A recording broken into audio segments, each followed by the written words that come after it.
Hi, greetings and welcome back to our channel. And we are here in Adkins, Texas. And we are going to interview one of the flyers here in Adkins, Texas, a member of San Antonio Limited, and he is the secretary of the club here in San Antonio Limited, Mr. Mark Heinsohn. Thank you so much, sir, for allowing me to visit your loft and to have you here. And to do a loft interview with Mr. Mark Heinsohn. Heinsohn. Yeah. There you go. Yeah, we get it. It's fine. And by the way, he is the secretary of San Antonio Limited. San Antonio Limited. Yes. Yep. And how many members do you have in San Antonio Limited? There's probably 25 or so. 25 members, right? Yep. And when I was driving here, I noticed that I said, this area is so familiar. And I just realized that I've been here before. Yeah. When I interviewed Mr. John Smickley, when you know he's still with us. Yeah. But by the way, when did you start this hobby, raising pigeon? I started, actually, my brother and I started in 1985. 1985. Yeah. So we were teenagers at the time. Okay. So yeah, a little story. So we moved from the city, kind of the Kirby area, out into China Grove, which is a little bit more rural. And my dad had rabbits in like a 20 by 20 barn, and then he had some fancy pigeons, some giant runts and different stuff like that. So we were familiar with pigeons.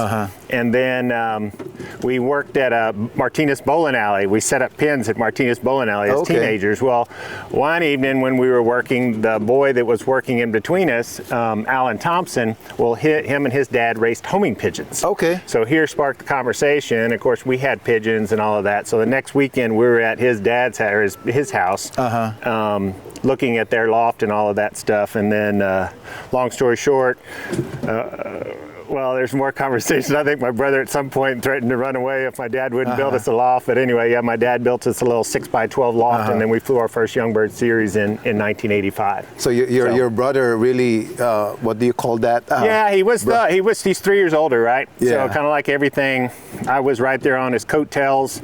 We did fly under the banner Heinsohn Brothers, right? But yeah, and then as I don't even know what grade I was in, 6th or 7th grade or something like that. And then, you know, kind of we both had the bug, and then.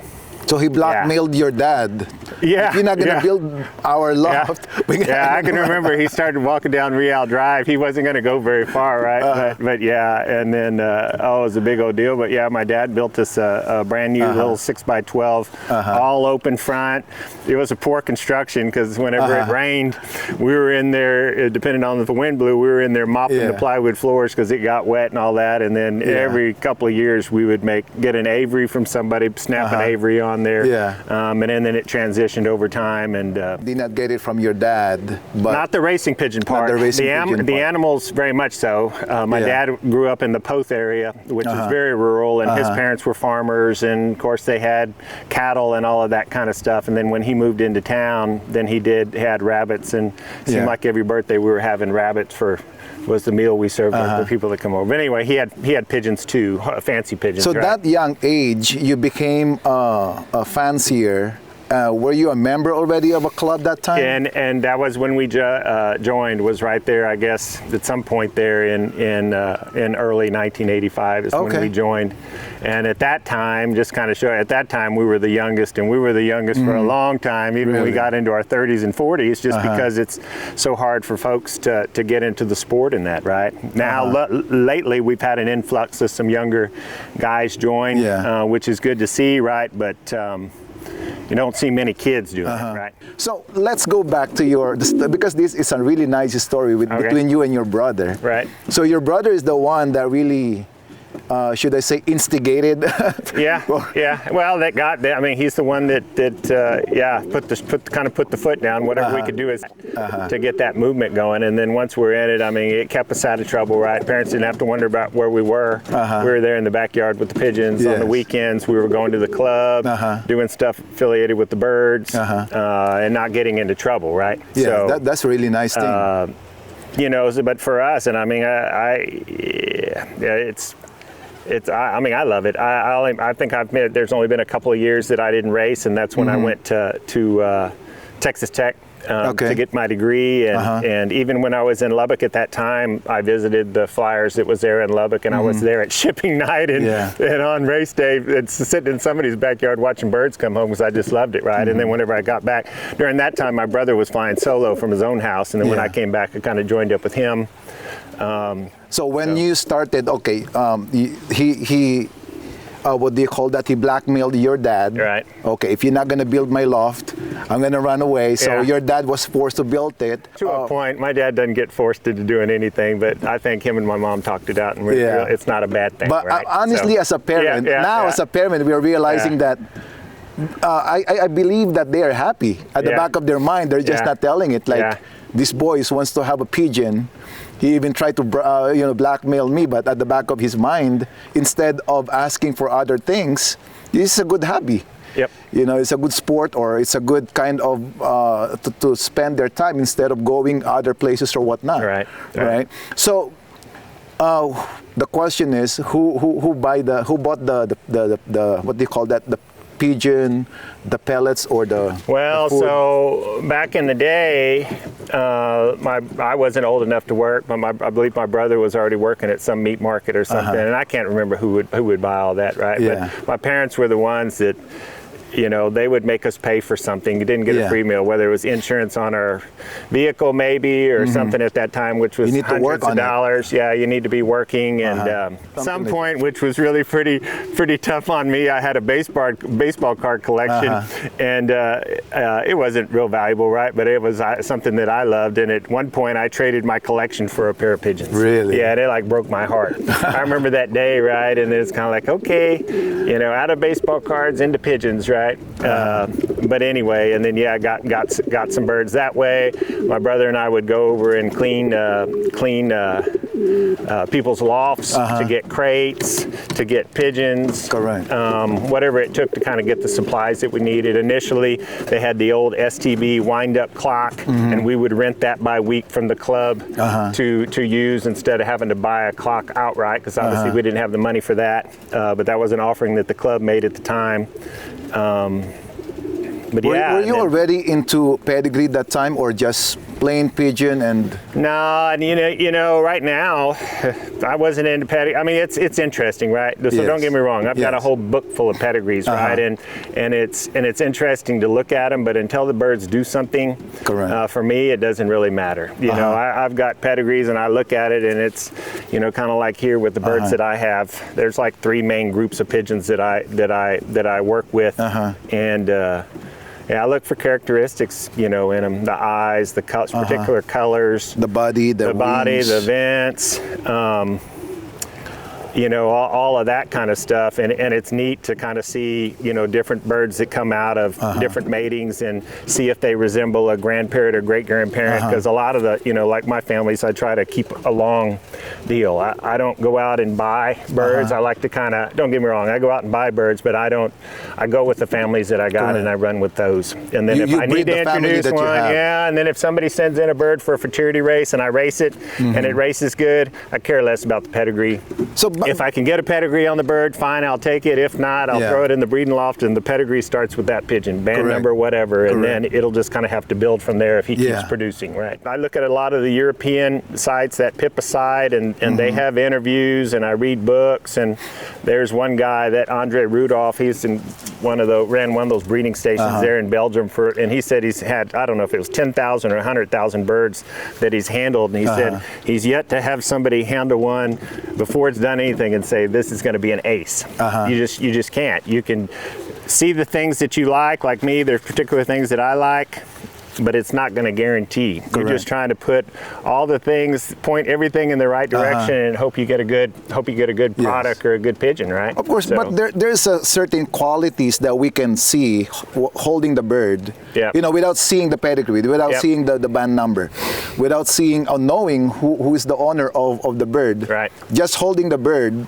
The bend, the wings, and the strong back like that. Yeah, and that's what when I go and I buy a bird, whether it's on iPigeon or something, and a lot of those, you see a picture, but you're not able to handle it. I'll email the guy and say, well, how does the bird handle compromise? And I ask for the world. One pintail, strong back, tight vents to the keel.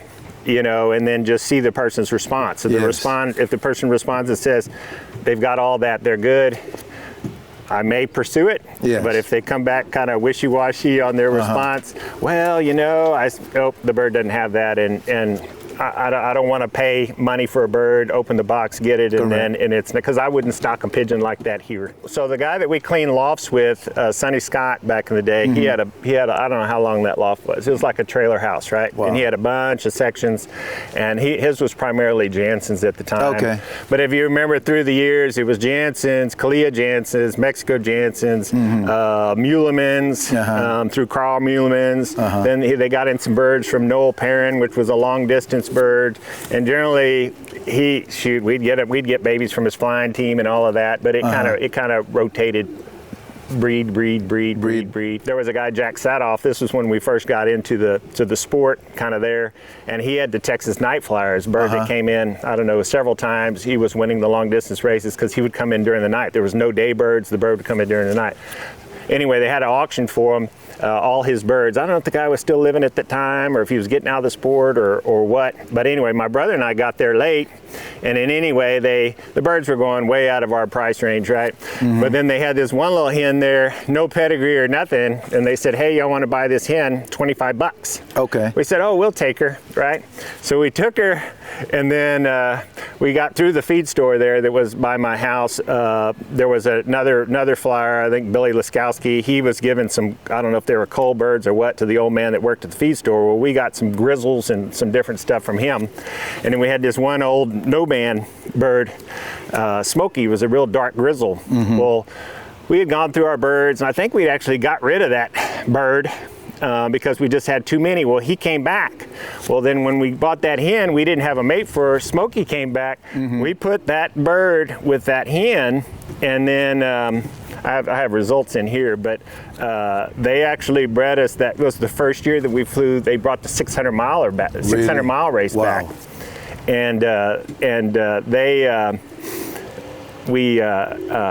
they let it go Barcelona style at the time. Barcelona, I think now Barcelona even lets them go earlier, but they let them go at 12 noon from Tuckerman, Arkansas, which was 600 something miles away, and 97 degrees, southeast winds, 15 to 20. It couldn't be any harder, right?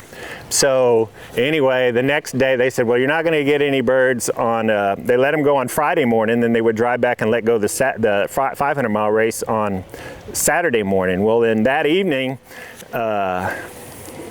I'll go back. So anyway, in the afternoon, they said, well, the way it's going to work, a few birds may come in the middle of the afternoon on Saturday, a few more Saturday evening, and that's going to be it, right? So anyway, me and my brother were out there throwing baseball in the backyard at my parents' house, and then at 4:59, the pigeon comes and lands in the afternoon. We timed him. Well, that bird was out of that pair. Really? The no-band grizzle and the hen we bought at Sadoff's auction. Well, we didn't think anything of it. An hour and 23 minutes later, we had a good visibility. We could see all the way to the ice house. Well, here comes the silver. He came. Boom. Landed, went in, we timed him. So then that evening, our mentor, and I can talk a little bit on that too. Our mentor called, and he was best, hands down, best long distance flyer in San Antonio. Well, he called and he said, well, I got some good news and some bad news. I said, well, what's the good news? He said, well, good news, no 500-mile daybirds, which was good for us because we were on the long end. If we could get a 500-mile bird Sunday morning at good time, we could beat the short end. He said, bad news is there was a handful of 600-milers time. And I said, Dennis, we got two over here. And it was like silence on the other end of the phone. He goes, what? And I go, yeah, we got two. And he said, what time did you get them? He said, well, they're opening clocks at Charlie Murray's, who was one of the big-time pigeon flyers back in the day. And anyway, me and my brother went over there because we had to stamp the clocks to get a stop time. You're not using the digital. No, this was all hand clock. You had to be out there, right? So then anyway, that was the buzz, right? And long story short, the bird that came in at 4:59 beat everybody in the city. We won that race. Oh, wow. And the bird that came in second, a bird that was an hour and 23 minutes later, was second. Really? That was first and second in the 600-mile race. Was that your brother and you winning No. But that's one of the memorable. It's so memorable. And earlier in that season, to tell you how it goes, because I say Dennis Davis was our mentor. Well, looking back on it, they would tell us very little. It was more of a way of thinking. They really like the headwind races. The harder the better, kind of like that. Headwinds, they figured that's the truer pigeon, that the bird's going to come on a headwind. And that's the way I think now. There's different people in the city have different thoughts now. To me right now, if it's headwind, no rain, hot, bring it on. That's what we got to do, right? A lot of people think differently, but that was that part. As far as medicating, all of that other, as I look back, nobody told us anything about that. And this book right here, this is from 1990. This is that series. All in here. These are kind of the notes that I would take here, right? These are way back 1990. 1990. Yeah, this is all my writing right here, and then how our expenses. Let me show this to our viewers here. Look at this, all the way back 1990. Notes of Mark. Yeah, so this was how we did it on so those are the expenses. Expenses, birds we ship. This is the training, what we put in the water. Same medication program. At the beginning here, it talks about our medication program. I think basically it's I don't know where I have it on here. Basically, it's water and vitamins and electrolytes. Water and vitamin electrolytes. Well, we crashed and burned on this 400 right here. For some reason, they opened clocks the same day, and that was a very hard 400. This is 400? Yeah, 400. And we shipped 5 and 5 only, and we got kicked out of B average speed because we didn't get any daybirds. We got 2 on this one. Anyway, these were 2 mealy. I remember that was a mealy 802, and that was a silver hen 517. You'll see her later. Well, we're sitting here going, well, what the heck, right? First race, 2 birds. Second race, no report. Excuse my language, but that was my language back in the day, right? Very poor. Well, going into this race here, back in the day, you could mail in a sample of the dropping. Water, treatment. Yeah, so back in the day, you could mail in the droppings and get a result on the droppings. We said, well, something must be wrong, because we weren't medicating anything. We sent them in, and we got a sample. Vet said some coccidiosis eggs. Treatment, half teaspoon ampoule, Tuesday and Wednesday. That is really neat, man. So that's the first thing we did on medication. Here we go, 500-mile race. This was a fast race. Then here, almost immediate success. This was a 500-mile race, but it was I remember it was a fast one because we got 525, and I can remember it was like yesterday, 801. That was a grizzle hen. That was a smoky check splash hen. But anyway, here against the whole deal, 4th, 10th, 12th, much better results, right? So we dropped out of B average speed because we didn't get a pigeon on the day on the 4. Then the 200, 10th, and 14th in club. Again, we got the same mealy that came on the 400. 23, that bird actually won a 400 for us. And then here, the 400, I was actually working at a bakery on a Sunday morning, and then my brother said, no daybirds in the combine. We got 5 C clock 517 at 6:56 in the morning, and she ended up second in the club. That race was hard as nails. Here again, we're treating them from ampoule because that's what we were told. We had coccidia issues, right? And you see the expenses here. And then here, then we come to the 600. This is the one we actually timed. But here, we timed these birds. Here's 509, 459, second day. And then here, 516, which is a nest mate to that 517, a silver, timed at 624, and then first and second club, 2 hours and 40 minutes ahead of the next club member. And this is the 600. The 600, yeah. So then anyway, that put us in the driver's seat for average speed and A average because we kicked everybody's rear end on that one. Well, then the next day on the 500, we just needed a decent pigeon, and that was old Jim Sample's pigeon, 1018, but we got him at 1103, and then we ended up winning it somewhere in here. But anyway, we ended up winning A average speed and all of that. But there's that club result. That's just our club. It only has 136 pigeons. I actually had New Braunfels, some of the northern guys in there. It was 235, 250 birds or something like that.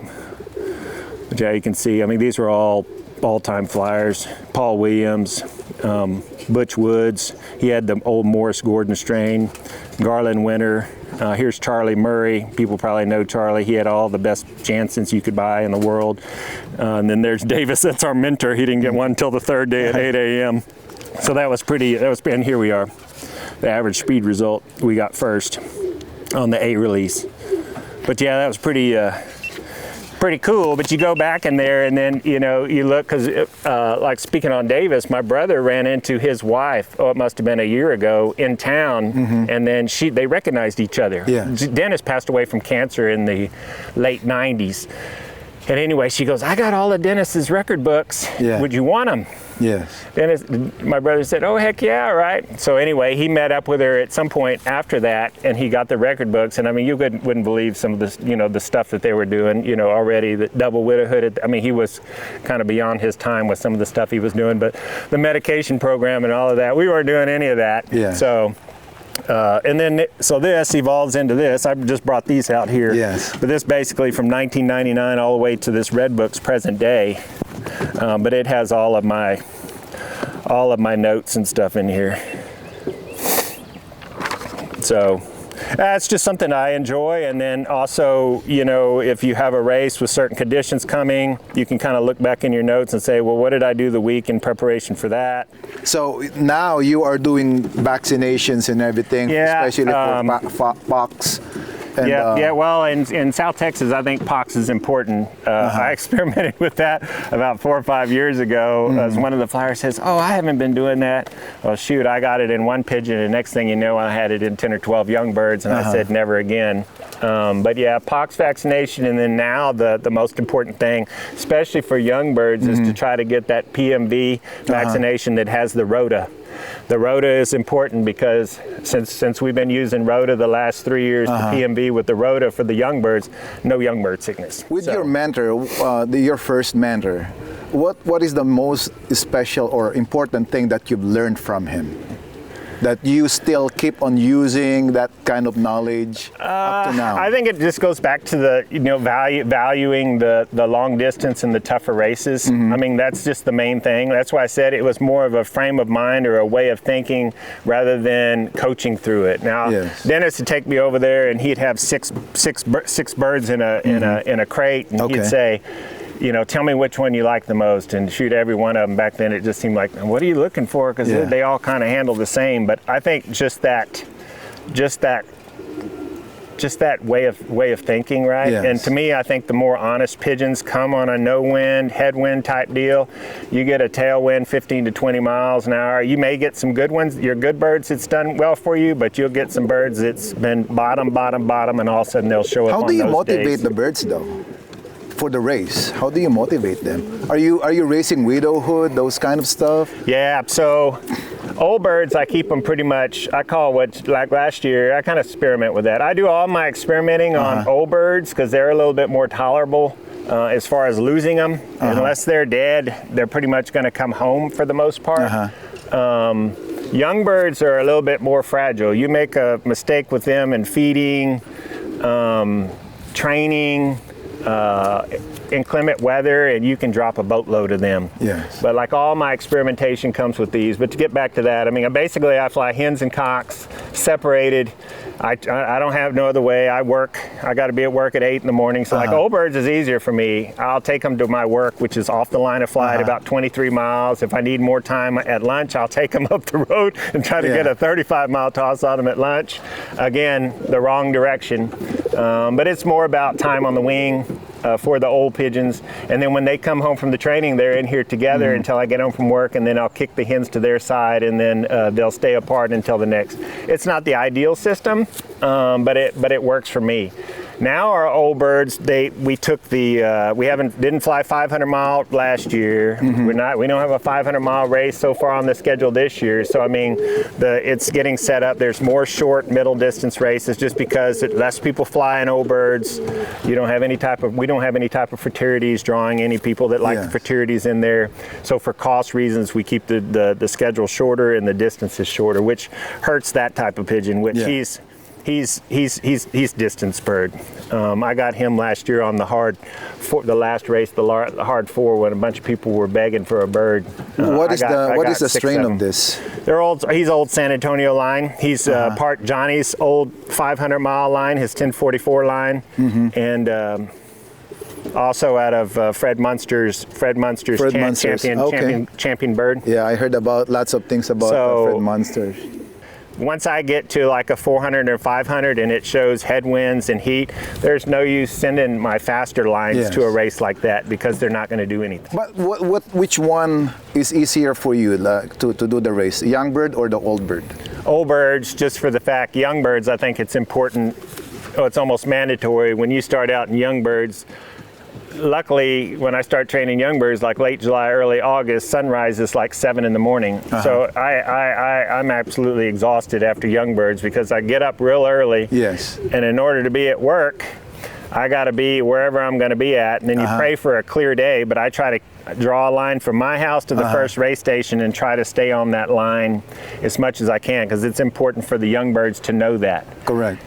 Once I get them to the first race or so, maybe before that, I'll start breaking them off and I'll jump them to my work, which is northwest. Yes. And then at that point, I take them to my work and do what's convenient for me rather than that. But I think it's important young birds to get on the line of flight. And then once they come in on the line of flight, then anywhere I take them, it's more about, okay, I like to get an hour today. Well, you take them whatever an hour means. That's the other thing people talk about. They say they need a 50-mile toss. Well, what is 50 miles? Is 50 miles in a north wind? It's really 45 minutes or 50 minutes, or it's 50 miles in a headwind, which could be an hour 12 to an hour 15. So I think of it in that terms. If I want an hour on my bird, it may only mean 35 miles if you got a 20-mile-an-hour headwind, you know, or a 40-mile toss, same. But you got to talk more of time on wing than, and that's what I feel. Once I break off and I take them to work over here, it's kind of like, you know, and the other thing I take in consideration too, in the spring, like now, in the late fall with young birds, my pigeons will come home from that and a hawk will hit them here. And they'll fly. It's like, well, it's no use me hauling them 50 miles if they're going to come home and I'm going to have a hawk issue and they're going to fly here. I might as well let them go from work at 20 miles. It takes them a half hour to get home, and because they're a little spookish, they'll fly for another 30, 45 minutes at home before they go down. So I take all that into consideration. So how often do you train them? The young bird, let's say, before the final race? Oh, that's hard to say. Probably before the first race, counting all, because it'll take me forever, just because usually when you start training, I mean, it's 98 degrees outside. So even in the morning, it's 81 or 82, and the young birds just don't fly a whole lot at the house.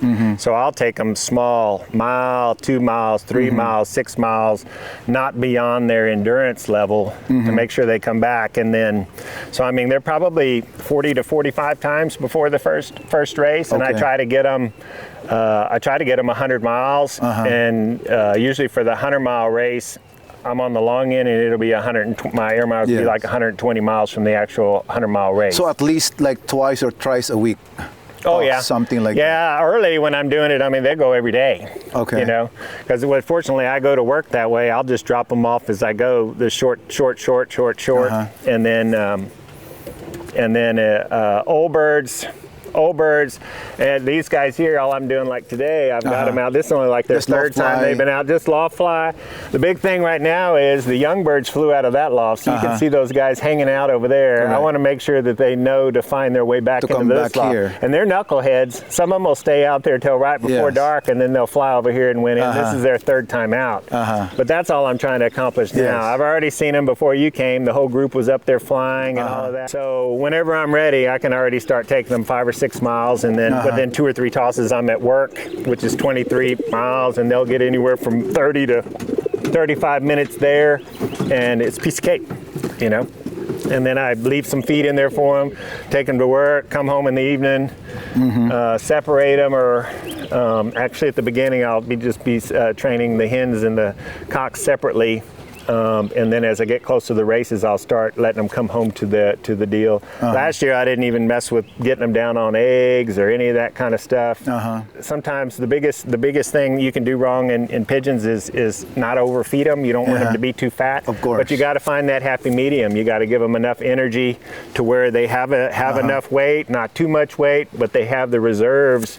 If on a tough day, they can still make it. So I do my testing over here, because these guys, I can make some mistakes in old birds, and they're typically going to come home, and then whatever I have success with over here, then I'll take and migrate into my young bird schedule, because I know it works on a lot of times tougher conditions, because a lot of times, like last year, I think 5 or 6 out of the 7 weeks was a hard headwind race, on old birds. So I knew everything that I tried over there that was successful was going to be successful pretty much over there in young birds when you have cooler conditions a lot of times and faster races. So, but yeah, and then I mean, I've got my set, very little medicating in the off season. Like right now, they get apple cider vinegar, they'll get, or some other type of acidifier that I put in there. And then a couple of times a month, everybody on the loft will get something for canker. Okay. That's the main thing. And then during racing, I've got my set thing. I medicate during racing. You can see in here, I don't know what I did in young birds, but some type of coming out of the blocks. I think it's important that you do. Let me see what I did here. But you can see here, I did some type of respiratory.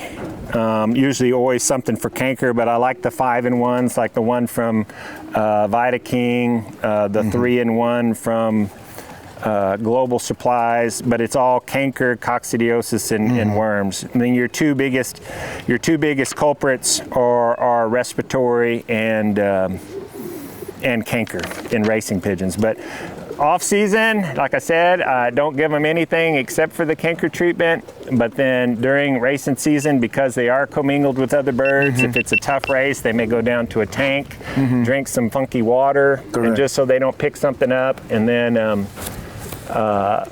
yeah, whenever they come home, I have my set deal, which I'm happy to share with anybody that reaches out or whatever. But you know, I start that about 2 weeks before the season starts, what I'm going to do every day, and I'm kind of regimented that way. Did you keep going back to those weaning birds when you were younger, when you were with your brother? Did you keep that bloodline of that bird? Nope. And that's my other thing that you gotta watch. Me and my brother talk about a lot of birds that's come through our hands and slipped through our fingers, but and you regretted it, huh? Yes, and people do it now, right? And that's like me. I've like I said, I've kind of got a long distance group. I've got a more of a middle distance group, and then I've got a fast. They're fast, right? I mean, they like the 14, 15, 1600. So what happened? Can you tell me about it? Well, you get into, depending on the seasons that you draw. If your birds are primarily headwind type birds and that's your family and you draw a fast season, you may get other pigeons that are going to rise to the top, and that family that had been good to you is not there on those type of races. So you sit there and you go, how good are they really, right? And you start questioning everything. No, they're the same pigeons. They're good. But you're thinking, and you want to, some people change breeders every year. And it's me, I know these birds, I mean, I know they're good. And so you just work with them, and you got to understand, hey, on certain races, that pigeon may not be the race for it, right? Yes. But the deal is they go and you get rid of, kind of like we did. You always think that there's something better because they didn't particularly, and you swap them out, and next thing you know, the family's gone. Going back for that, you were thinking like, I should have kept that bloodline. Oh yeah. So that one you have in your hand, that's Smeckley's old line, 1044, back in there. His grandparent, great-grandparent, I don't know what he is to that particular pigeon, but she won 3 500-mile races. And this is John Smeckley's. No, I raised that pigeon out of his, right? Yeah. Out of his that I bought. I bought two hens from him. And John Smeckley's birds are winning. Consistent. Yeah. Even though it's not first, second, third, but consistent. Yeah. It's in. Well, I like his old, because he used to club race fly with us, and he had he did well on the type of races that I just talked about, headwinds and all of that kind of stuff. And when I went there, I mean, he's bought birds from all over the country. Later on, he quit club racing and he was more into one-loft racing, and he kind of lost sight of those pigeons. And when he finally reached out to me, because he wouldn't sell me a pigeon, I said, John, when are you going to let me come over and get some? One Sunday afternoon, I was out here messing around, and he goes, Mark, you want to come over and look at some birds? I'll be right there in 5 minutes, because he lives right there. Yeah. And then I went over there, and then, of course, Johnny, I like this. I said, no, I want this 1044 line. I don't want anything else. I want this 1044 line. and then he brought them out there, and then I picked out those 2 hens. In fact, the one hen, the 4410 hen, she bred. I flew the babies the first year here. They did good for me in young birds on the hard races. I threw a couple of her babies went to South Africa. I sent 4 babies to South Africa, and one of them finished 33rd in the final. Really? Yep, right out of his line. That was Daddy Don's Blue Girl. Back then. That race dissolved, but that was when the South African race was flown in January, which is their summer. I mean, and it was just like the conditions we have here in South Texas when it's hot and headwinds, and I said, those birds will do good there, and sure enough, that pigeon showed up. And so this one I'm holding, it has the blood of that. Oh yeah, yeah. The one that you sent to South Africa? Yep, yep. Nice. Nice, nice. This is a cockbird. Yep. But it's not really like big cockbird. No. They're not. Those birds aren't. They're not. They're small, medium. This little hen here, don't let this one go. She's settled here. But anyway, this is one directly out of that hen that bred, and she won a 150 miler in young birds. And he said, well, 150 miles, but what's funny is those birds would show up. That particular 150, it was 93 degrees, hot headwinds, and then who hit the board? I had 2 in a drop, and one was her and another one out of the same line, but she's directly out of, so she's a half-sister to the bird that hit in South Africa. Wow.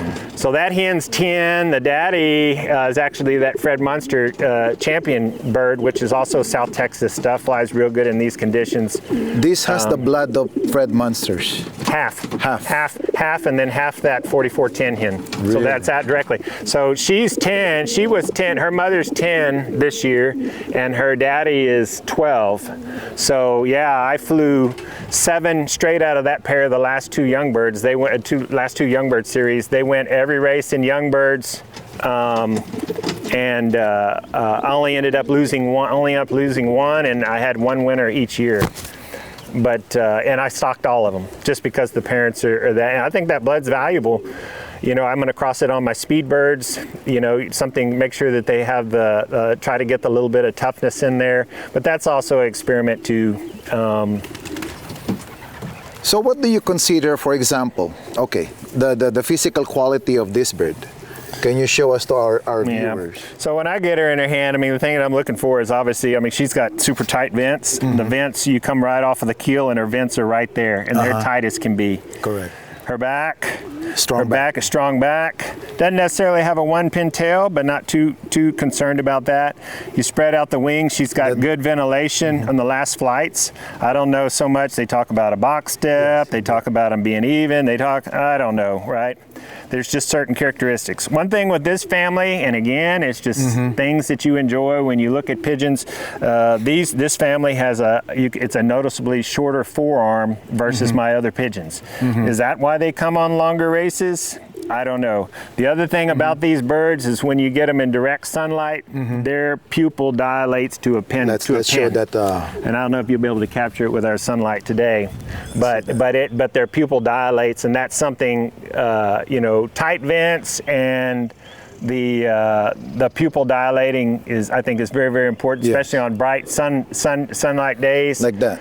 Because it'll wear it out. It's kind of like you outside all day without sunglasses on. I mean, you physically get tired just because you're squinting your eyes and you're trying to your eyes are trying to you know, combat the brightness. It's the same with these pigeons. They're going to try to stay in the air 8 to 10 hours, and they're looking at that sun all day. The smaller they can get that pupil to let the least light in, they're not going to have to worry about that part of flying, right?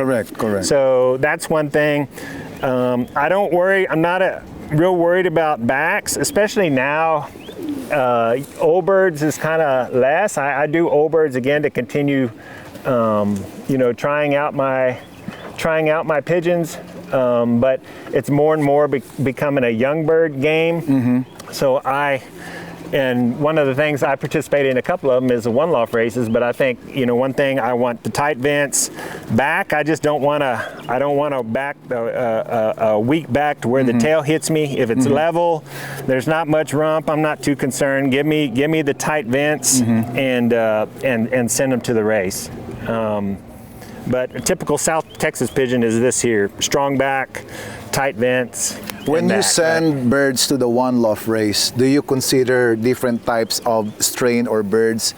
Yeah, different areas. Yeah, you could. I mean, if the one loft races would fly the type of races that we fly here in South Texas, it'd be easy. I would just send these pigeons, right? Yes. But all of the one loft races, if you look at them, they're 1,300 and up yards per minute, meaning there's no wind, or even the time of year that they're flying, kind of like the Texas Dash for Cash, which Lawton, I'll give him a little shout out. He does a good job out here. But even when it's, if it's 30 degrees when they let them go and it's 60 degrees for a high, even into a headwind, those pigeons are going to make 1,300 yards per minute. No wind or a tailwind, but on those one loft races, it behooves them to have as many birds left at the end as possible. Yes. If they would ship them to tough race, and just continue to lose just a potload of birds, people's not going to send them back there. So you gotta adjust. You gotta adjust. So like me, I've got Joe Nemelka, which he's big time name now in pigeon flying. I think the year before last he won seven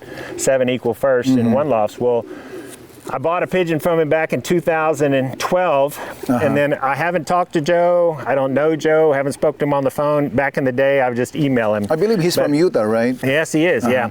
And anyway, he said, well, hey, Mark, how about if I send you some young birds to fly? So he sent me 4 young birds in 2013. Well, I brought those in, and they whooped everything that I had. 2014, he was unable to send any. 2015, he sent me some. And the ones from 15 are probably the ones that made the biggest mark on my, that check white flight right there is straight out of his pigeons. Okay. But anyway, those are my the ones in 2015 he brought in, just in our club. Again, he shipped me 4 or 5 birds. They were first champion bird, 5th champion bird, and like 13th or 14th champion bird. Just his pigeons in the whole club. And they whooped mine again, and I said, but that particular season, the races were fast, right? 13, 14, 1,500 yards per minute, but there was no doubt those birds in those conditions were heads and tails above mine. So you have birds that you will send, for example, in California, in North Carolina, in Texas. Yeah, I look for the speed of the deal. So like right now, I've got that line of Nemelk. So he was nice enough. He says, well, hey, I think you ought to give these a try. How about if I send you the pedigrees? Because all I was doing was every week after the race, here's what your pigeons did. This is what they did to my loft against the 30 pigeons that I sent, and here's what they did to the club. That was the feedback I was giving him. That way he could evaluate the parents of that bird at his house, right? So then he sent me the pedigrees on those birds, and I stocked every one of them. Nice. So, and I had 3 or 4 of them that worked out. One of them, the 5102 pigeon, like now he's got that super bird Florian. Some of that was back from when he just started getting birds from Florian Hendricks I think he's out of Holland. I'm not sure, but anyway, that's when he just started dabbling in those birds. In the big fraternity races here in San Antonio, that bird bred me the first place winner, a second place winner, all out of that. But that's my faster line, right? And then I take the San Antonio line and I cross them with that, and then I hopefully get some type of a hybrid pigeon that'll be faster and tougher. You've been in club for quite some time now, like couple of years, not couple of years, but more than how many years already. What do you enjoy the most with a club racing? I don't know. I enjoy the camaraderie of the people. I like just our club. Still competition. It's still competition. It's still competition. Yeah.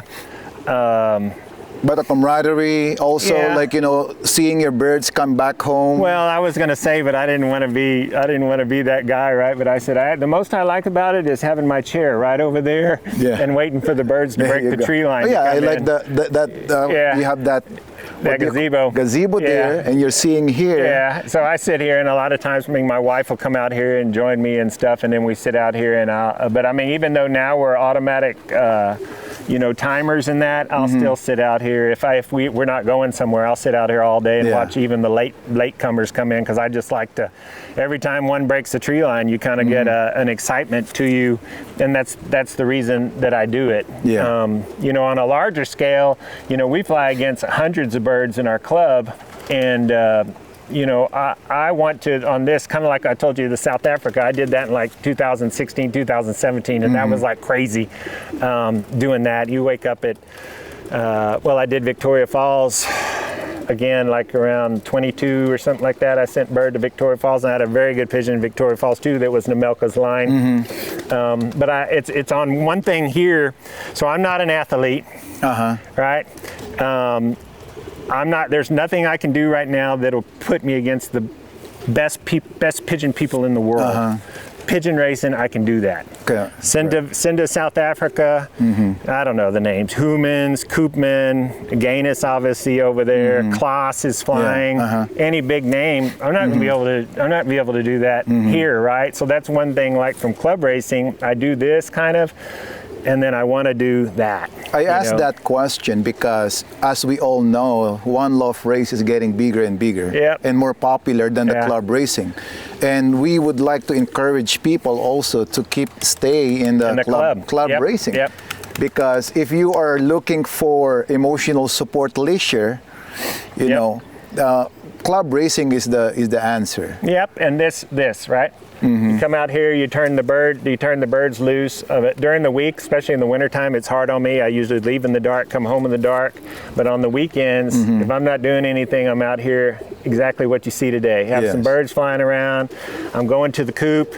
Even though I've handled most of them a dozen times, what made you fly? What made you fly? Looking at the things we talked about, the eye, the wing, the thing. Is there anything there? And it's all just part of the enjoyment, right? You don't know. Everybody talks about vibration of the wing, pulling on the beak, but you have to race them and because the birds from one love race, you cannot fly it here in your backyard. Yeah. And I mean, you can't unless you have one that you can go to. Even the couple of years along the way, I don't think I've ever set out a full year, but I've set out a season, maybe two. And if I wasn't racing, generally a couple of times during that season, I'd call up one of the flyers and I'd be in the backyard of their house watching the birds come home, because that's what I enjoy doing. I always remember, I know you know Mr. Bernd Clausen. Everybody knows him here in South Texas.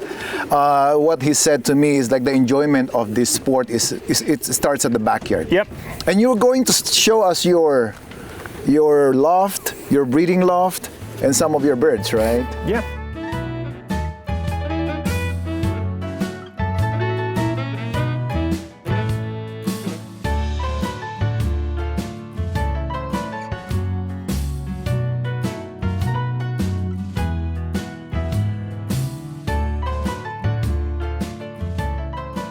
Particular bird here, you speak of Vern. I got one from him via Jody West, who passed away many years ago. So this one, cross, so don't let this one go either. He's flown. I've flown him though. He's been flown out to 400 miles. In the club? In the club, yeah. But you can tell, I mean, he's an exceptional bird, but he's bred very, very well for me. Where did that bird come from again, the bloodline? So when because Jody passed away, I didn't get a pedigree, and then the best I can tell from Vern, I mean, the silver is Hubin, and then You like silver birds? And then the other half is the Fred Munster pigeons. Wow. I crossed them on those, and they've flown.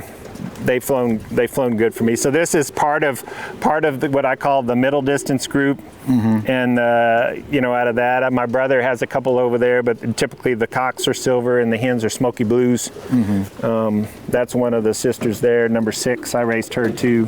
That little blue hen there, I mean, it's again, you look for different things, anything that you can try to figure out which ones the good ones are, right? So this loft, so this is your flyer's loft, right? Well, this is my old bird loft. Old bird. Yep. So this is the old bird, and that's the young bird. That's a young bird loft. Yeah, it's empty right now. And so for viewers, I just wanted to put this on there, right? I don't know if they, but for viewers, if you look on here, I've got two traps on this young bird loft. I've got a front trap and I've got a side trap over here. So, you know, my question is to the viewers, I think it's kind of unique the way I do, because you talked about motivation, and it's not a fancy setup, right? It is what it is. The loft stays bone dry.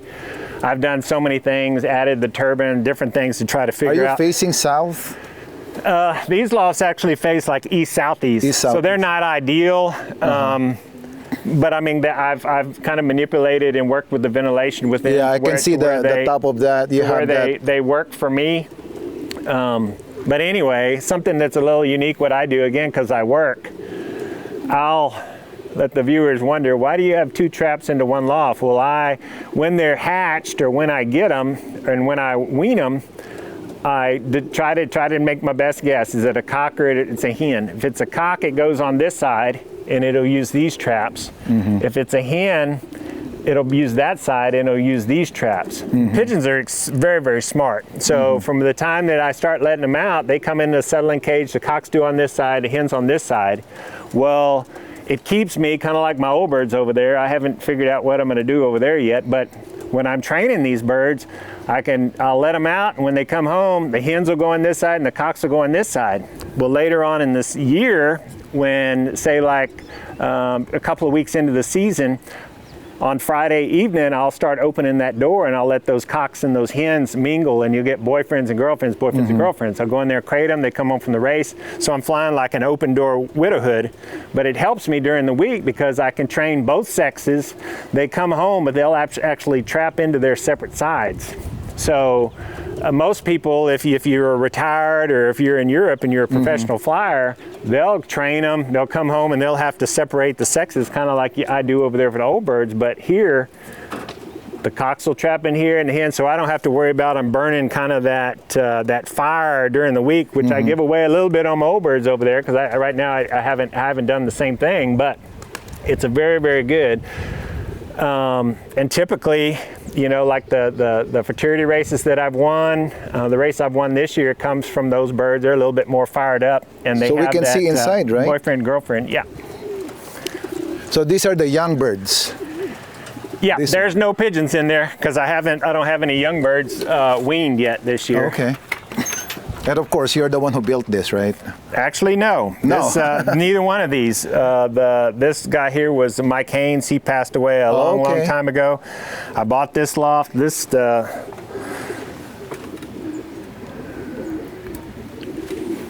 But you can go in there and open the door and show the other side or whatever you want to do. So no birds here yet. So how many birds this can accommodate comfortably? I would say like about 70. Okay. 70. That's probably pushing it a bit, but yeah, typically 70. I've been getting a lot of birds from my brother's still flying. He's not flying. He's got younger kids. But he still has breeders over there, so I've been getting 25 to 30 youngsters from him. So if I run out of room in this loft, which that's the big thing, is you overcrowd, you're dead. So as soon as I kind of hit my max in this loft, old birds will be done over here. My late hatches, I'll use this one section on the end over here for my late hatches. And we can see this one also, right? Yeah, you go in the back here.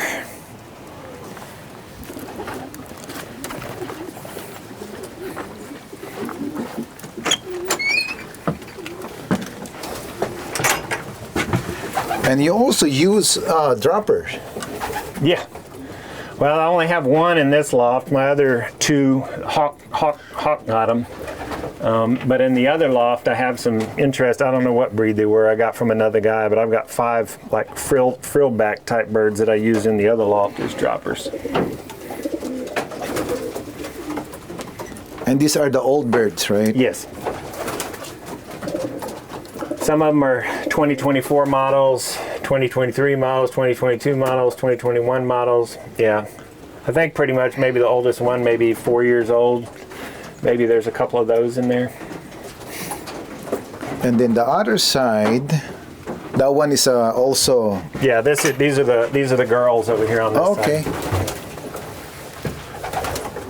You know, caught my eyes right away. This one. The splash. The splash. Yeah. I like those colors. So the silver hen that's there with the pied on there, I lost the 1226. That was the mother to the one out there. She passed. She was 12 years old, but that's her inbred daughter, and that's exactly what she looked like right there. She was this one, right? Yeah, she was that type of frosty silver with that little bit of white on her deal. That's actually out of a half brother sister mating. She's been a very, very good flyer for me. The splash over there is out of actually Smeckley line, the old distance line crossed with Nemelka. Oh, wow. This one, right? Yeah, the jury's kind of still out on them. She flew young birds. They didn't exactly light the world on fire, but we'll see what they do in old birds. So how often do you feed them? Right now, in the off season, I just feed them once a day. Mark, do you think you can show us that splash? Hold it and show it to the camera. Let's make sure nobody flies. Oh, it don't matter.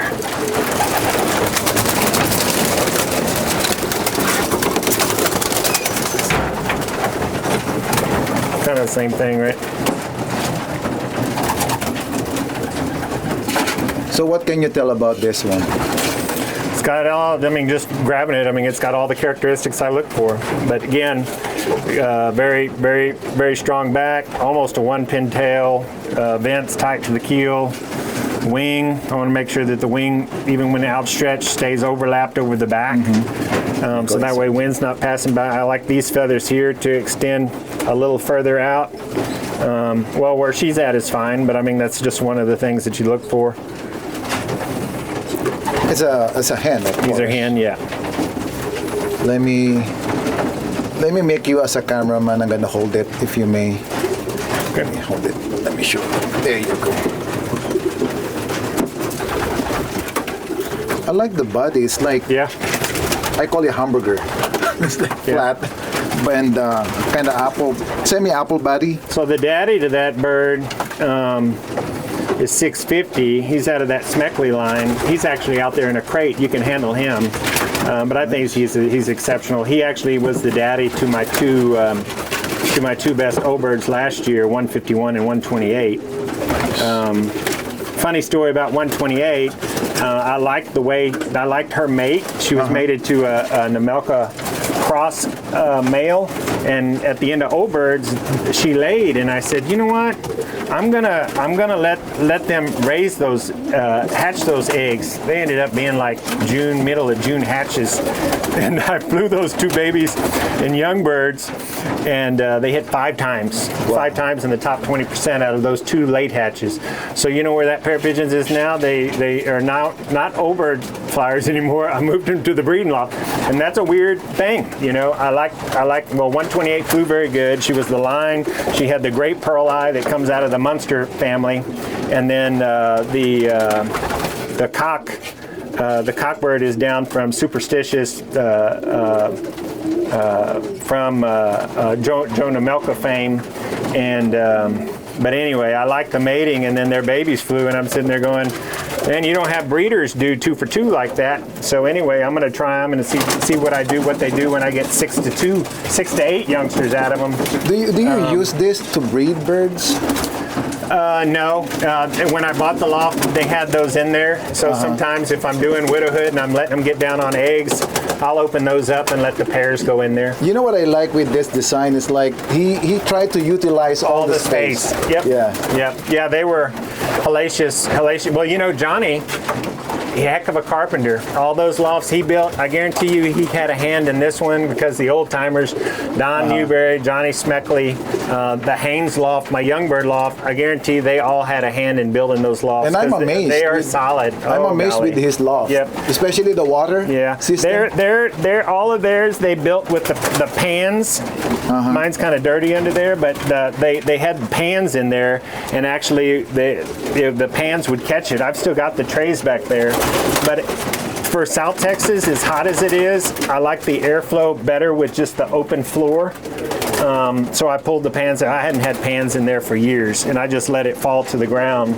Yeah. I think the air's better, but yeah, they built them all with galvanized pans. You could even the Averys had galvanized pans. You could slide in and out. But as I kind of made changes throughout the years, looking at the health of the birds and how they were flying, you know, this is where Can you show us one bird that you kind of like here? That, I mean, in fairness to other birds, but of course, you know, we have our kind of, let's say, favorite or something like that.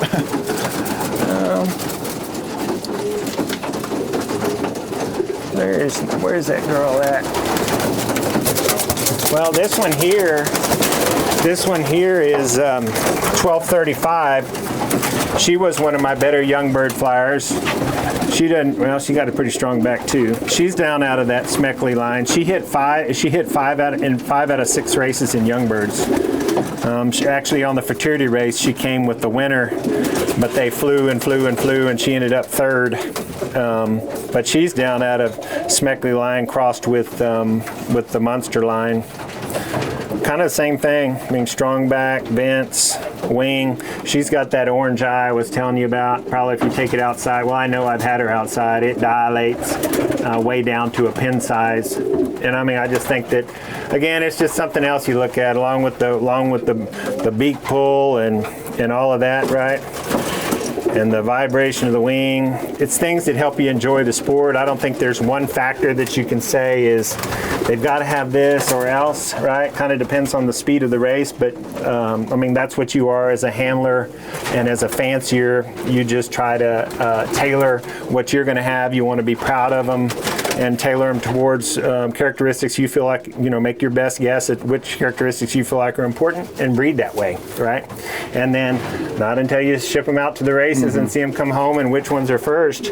You know, on race day, especially the first pigeons, I'm more excited about seeing who clocks in, and then I know all these birds. I can tell you anyone I can pick up, I can tell you who their parents are and that, because I just know my birds. But on race day, it's like, who did I time?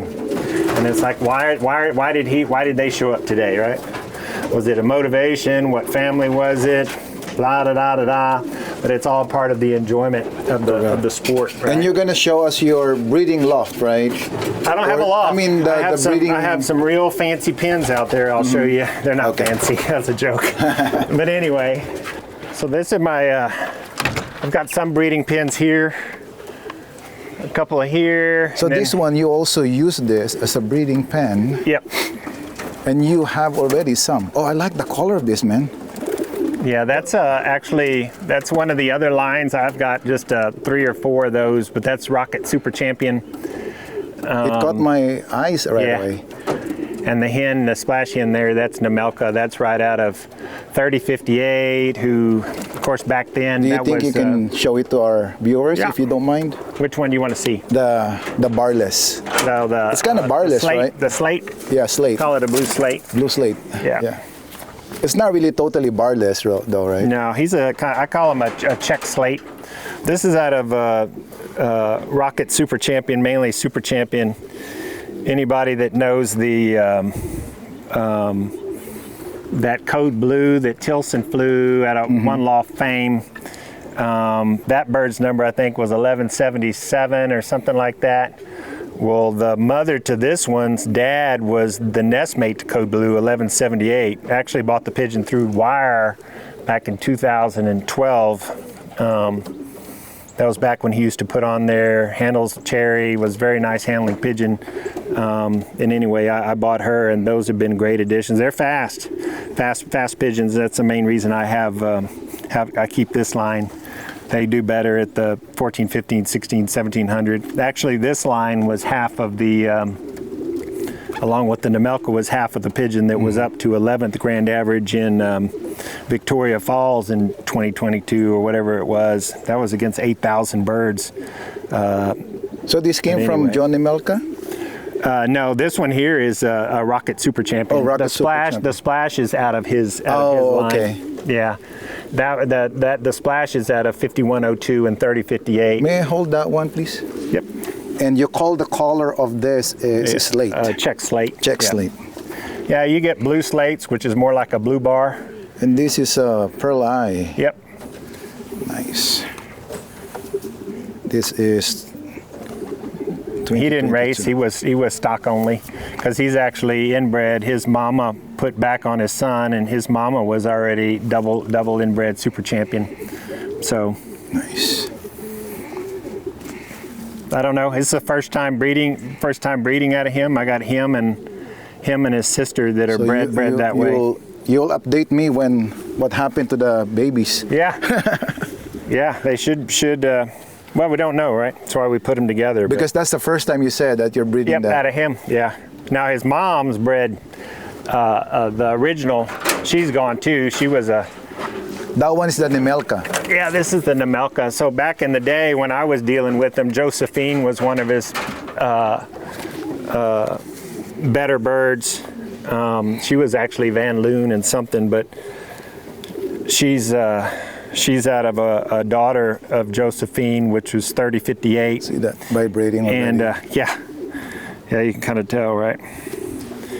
But her back's not super strong, but she's got good vents, and that's what I get. These are fast. Her brother was second, champion bird in the club and second on the GSAF 4612. He's over there. He's the one that bred the bird that was up to 11th in grand average in Victoria Falls. They had 8,000 birds, and my little pigeon made it up. That was after the 150 mile hotspot race. But that was pretty exciting to see. That's how I know the pigeons are fast, because I mean they've raced against the best in the world and held their own, right? So the breeding pens obviously aren't elaborate, but I've got them. They're all in hardware cloth, because come April we have a big snake problem here. So I don't want to be coming out here and have eggs missing and babies missing. So I give up a little bit on the sanitary part. We're having hardware cloth there, but you can see I go in there once a week and scrape the droppings off of there. That's 4612. That's the pigeon you were just handling. That's her brother. Okay. He was champion bird in the club and was second on the big money race here. Are they nestmate? No, that's 4612. That's his. That's 4613 right there. That's that bird's nestmate right there. Oh, okay. But they're all out of two direct Nemelka. Like I said, it's hard. Nemelka back then compared to what Nemelka he's flying now are totally different pigeons, but all I know, these birds were good for me and they continue to be good for me. So these are ready for one loft race or club racing? All of that, right? So I mean, I know some of them I'm gonna put, one loft racing, potentially one loft. I'm not a big one loft racer. I flew in last year. The only one loft race I did is in Lelton's. My goal long term is we fly against hundreds of birds in the club, is to again put them out and fly in some of the races where they're 1,000. Year before last, I flew in the Florida International that had like 5,000 birds in there. And I had some that I had two that did really well. Actually, one in the crate I have over there. But on the 280, 290 mile race against 4,600 birds, one of them was 200 something place and one of them was 300 something place. And that was three that I had in the race. Two of them were that high up. They kind of crashed and burned on the final, but the final was a little different, had some rain in it and stuff. So anyway, they performed really well, and against those large numbers, that's what pigeon racing offers, right? You do, like you mentioned, you do the club racing, you enjoy the club racing aspect. If you want to take some of these pigeons and then fly against larger competition, you send some babies out and you can fly against the best competition in the world. I mean, all it takes is money, right? All it takes is money. That's true. Which is kind of the limiting factor, right? So my deal is I want to they got to fly here before I pay money to send them to a one loft race and enter them over there. I'm not going to send an experiment and pay money for an experiment. I need to know at least that they're solid pigeons and I can trust them. Correct. And then if they don't find their day and they don't win, that's fine. But I don't want to send an experiment. So it takes me a little bit longer to sort through and make sure that I don't want to call it a for sure thing, because there is no sure thing, but to kind of get as close as I can to something I feel is going to hit in those conditions and then ship them over there. And I mean, I've had a lot of luck with the ones that I did. This little hen here was in Lelton's year before last. She was like 11th on the 200 against 900 something birds, 14th on the hard 300 against 900 something birds. She missed on the final, which was like 1,700 yards per minute. I entered her in the 400-mile race, and she was 11th on the 400-mile race. But she's an exceptional pigeon. That's actually her half brother there. I do some half brother sister matings. He's they're both out of the 5102 Nemelka cock. He won our biggest money race in town. Actually was an exciting one. There was 2 daybirds, Lelton and a guy from Bulverde. They're 30 and 40 miles short of me. They got daybirds. I needed one real early the next morning. I went, this is gonna sound bad, but thing I do on the weekends, I go get tacos. Well, I went and got tacos, then I came back home, was home at 7. I walk out there and the bird came in at 6:42 in the morning. Wow. And he beat the 2 daybirds. Wow. But he had already won 2 weeks prior from 300 miles. He's exceptional. For me, right? Gotta watch what I say, but he's half Munster, half Nemelka. This pigeon right here is half Munster, half Nemelka, but I mean, she's super. She's probably one of the better handling pigeons I have on my property. So this one flew in the club, right? No, she flew in Lelton's one-off race. Yeah. That's why I said she was like 11th from 200 miles, 14th from 300 miles. That was against 900 some odd pigeons. The final, she didn't do anything. It was a super fast final. She was 200 something place. And then I entered her in the 400 mile. There was no daybirds on the 400 mile race, and she came in 11th on the 400 mile race. So, I mean, she flew 3, but she's tight. She's very, very nice. Oh, I like the body of this. Yep. Ooh. This is a nice one. Yep. So her mom, I got 3 or 4. Well, I got 3 sisters. I gave one of the sisters to my brother, but they're all the Fred Munster. Well, they're the silver hen from Vern line and Munster cross, and then I crossed those kind of middle distance pigeons with the faster pigeons and the slower pigeons, and kind of see what they do. But they're honest birds. I know in my heart if the final at Lelton's would have been 1,300 yards or something, she would have been close. But she was just coming too good not to do that. But nice. Thank you. Well, thank you so much, Mark, for letting me visit your loft and have an interview with you.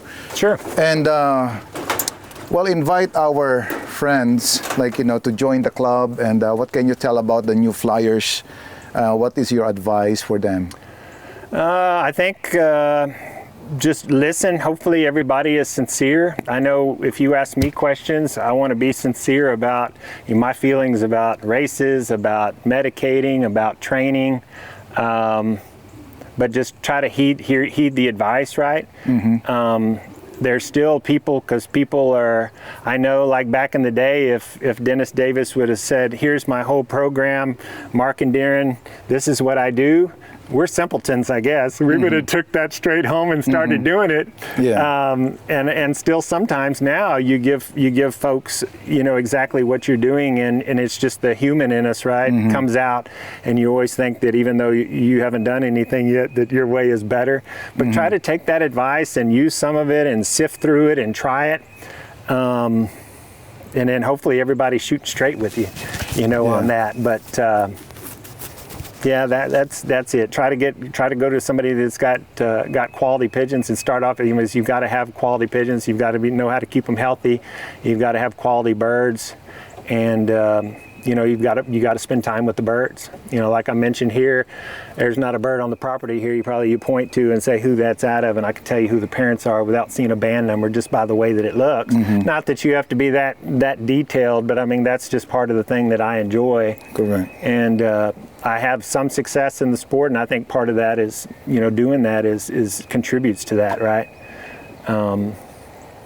But yeah, it's fine. I mean, I think forget all the stuff for the politics. Unfortunately, in racing pigeons, it's the same. There's politics. I know my brother and I went years. We would say, don't go to we didn't go to the club meetings. How bad that sounds. Just tell us when the season starts, and we'll be there. Because a lot of times you don't want to hear that stuff. but don't get down about that.